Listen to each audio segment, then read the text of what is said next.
शिवी और श्री राम के परलोक गमन की कथा। नारद जी कहते हैं, राजन, जिन्होंने संपूर्ण पृथ्वी को चमड़े की भांति लपेट लिया था, वे उशीनर पुत्र राजा शिवी भी मरे थे। उन्होंने संपूर्ण पृथ्वी को जीतकर अनेकों अश्वमेध यज्ञ किए थे। उन्होंने 10 अरब अशर्फियां दान की थी। साथ ही हाथी, घोड़े, पशु, धान्य, मृग, गौ, बकरे, भेड़ आदि के सहित अनेकों भूखंड ब्राह्मणों के अधीन किए थे। बरसते हुए मेघ से जितनी धाराएं गिरती हैं, आकाश में जितने नक्षत्र दिखाई देते हैं, गंगा के किनारे जितने बालू के कण हैं, मेरु पर्वत पर जितने शिलाओं के टुकड़े हैं और समुद्र में जितने रत्न एवं जलचर जीव हैं, उतनी गौएं शिवी ने ब्राह्मणों को दान में दी थी। प्रजापति ने भी शिवी के समान महान कार्यभार को वहन करने वाला कोई दूसरा महापुरुष भूत, भविष्य और वर्तमान में भी नहीं देखा। उन्होंने कई यज्ञ किए जिन्हें प्रार्थियों की संपूर्ण कामनाएं पूर्ण की जाती थी। उन यज्ञों में यज्ञ स्तंभ, आसन, गृह, चार दीवारी और बाहरी दरवाजा, ये सब वस्तुएं स्वर्ण की बनी थी।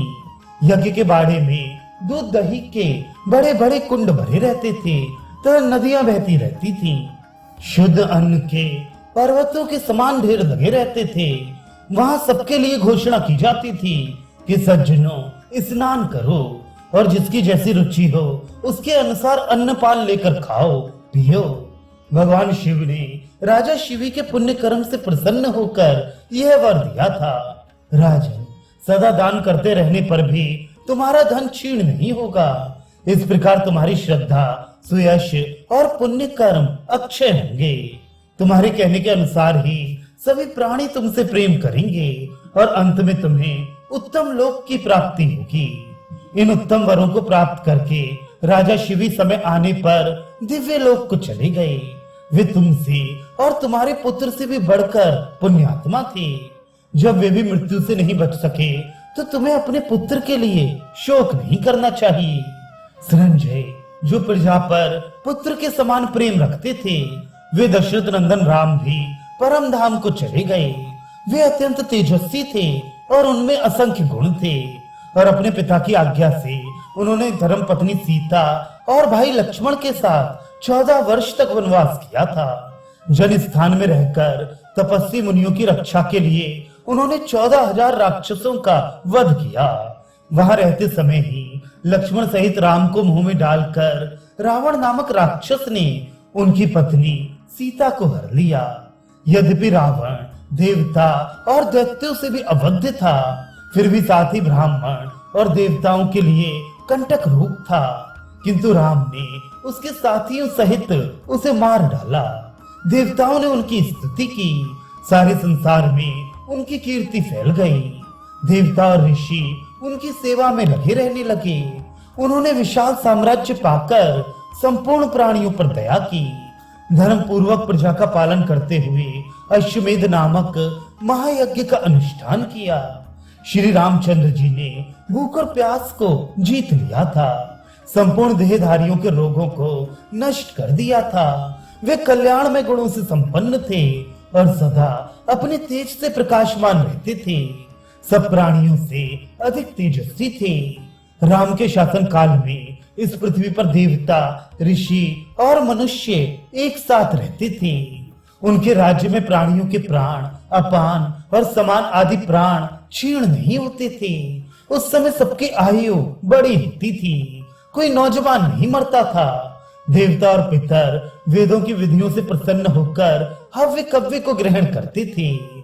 राम के राज्य में डांस मच्छरों का नाम नहीं था। जहरीले सांप नष्ट हो चुके थे।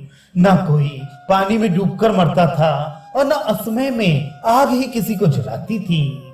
उस समय के लोग अधर्म में रुचि रखने वाले लोभी और मूर्ख नहीं होते थे। सभी वर्णों के लोग शिष्ट, बुद्धिमान और अपने कर्तव्य का पालन करने वाले थे। जन स्थान में राक्षसों ने जो पितरों और देवताओं की पूजा नष्ट कर दी थी, उसे भगवान राम ने राक्षसों को मारकर पुनः प्रचलित किया। उस समय एक एक मनुष्य के हजार हजार संतानें होती थीं और उनकी आयु भी एक एक सहस्त्र वर्ष की हुआ करती थी।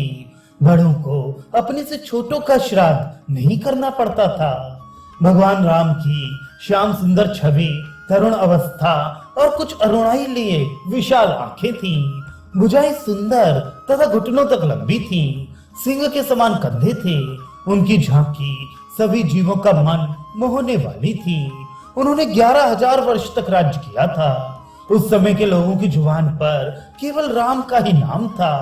अंत में अपने और भाइयों के अंश रूप दो दो पुत्रों के द्वारा 8 प्रकार के राजवंश की स्थापना करके उन्होंने चारों वर्णों की प्रजा को साथ ले सदैव परम धाम को गमन किया।